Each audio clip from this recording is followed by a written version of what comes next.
रिश्ता विश्वास पर चलता है, लेकिन क्या हो जब इस विश्वास के साथ खिलवाड़ हो जाए। आज हम आपको एक ऐसी कहानी बताएंगे जिसमें दो लड़कियों ने अपनी असली पहचान छुपाकर लड़कों को अपने हुस्न के जाल में फंसाया और फिर उनके साथ शारीरिक संबंध बनाया और उसके बाद शुरू होता था एक खौफनाक खेल जिसमें कई लड़के और शादीशुदा आदमी हुए थे शिकार। यह कहानी है रूहीना खान और सुमैया खान की। तो दोस्तों नमस्कार, स्वागत है आपका हमारे YouTube चैनल पे।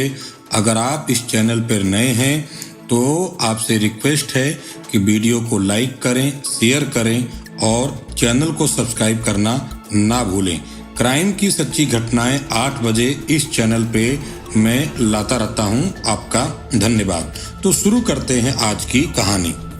उत्तर प्रदेश के मेरठ के परतारपुर थाना क्षेत्र में एक शादीशुदा युवक रहता था।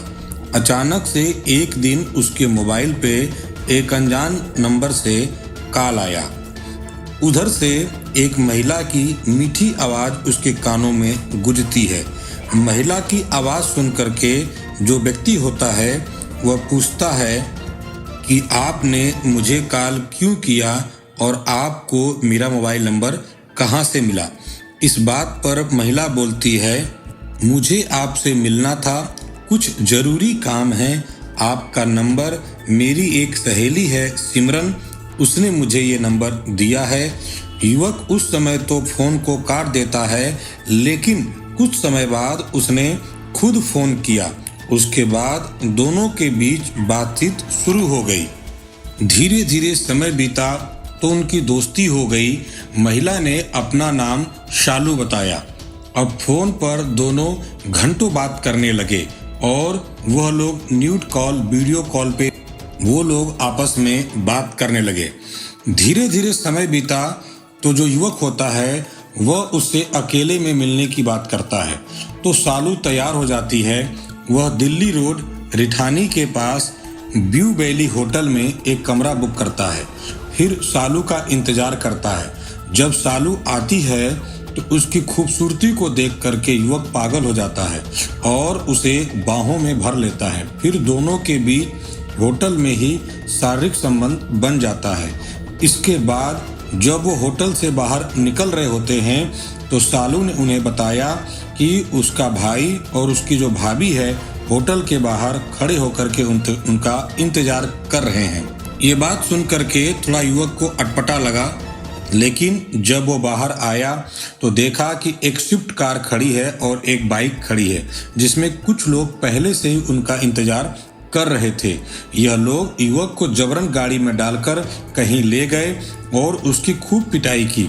उस युवक को समझ नहीं आ रहा था कि अचानक से ये क्या हो रहा है, लेकिन बहुत जल्द ही उसे ये बात पता चल गई कि वह किसी हनी ट्रैप गिरोह का शिकार हो चुका है।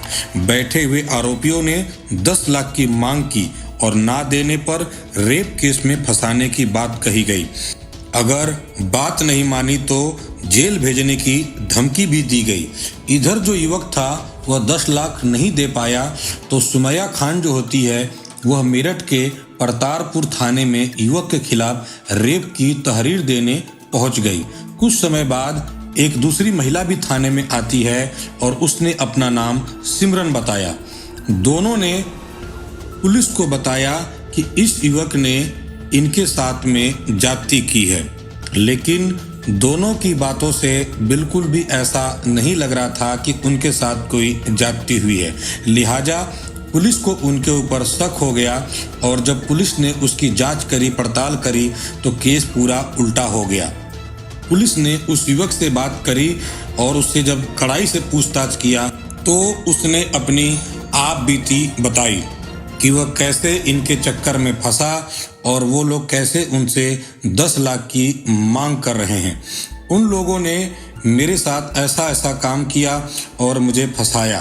पुलिस ने जब जांच की तो ये सारी बातें उन्हें सही लगी और पुलिस अब हरकत में आ गई और पुलिस ने दबिश डालना शुरू किया। तो जो बातें सामने आई वह चौंकाने वाली थी और जिन लोगों ने इन बातों को सुना उनके पैरों तले जमीन खिसक गई। इनका पूरा एक गिरोह था और यह गिरोह केवल हिंदू लड़कों को शिकार बनाता था। इस गिरोह का जो मास्टरमाइंड था उसका नाम फिरोज था और इन लड़कियों का असली नाम, एक का नाम सुमैया खान और दूसरी का नाम रूहीना खान था। इन तीनों ने मिलकर के शॉर्टकट तरीके से पैसा कमाने की एक योजना बनाई और इसमें कुछ और लोगों को भी शामिल किया। इस हनी ट्रैप गैंग में 7 लोग थे: आसिफ, अनिकेत, दीपक, फिरोज, फहीम, रूहीना खान, सुमैया खान। यह गिरोह गाजियाबाद, मेरठ, दिल्ली और इसके आसपास के क्षेत्र के लोगों को अपना शिकार बनाता था।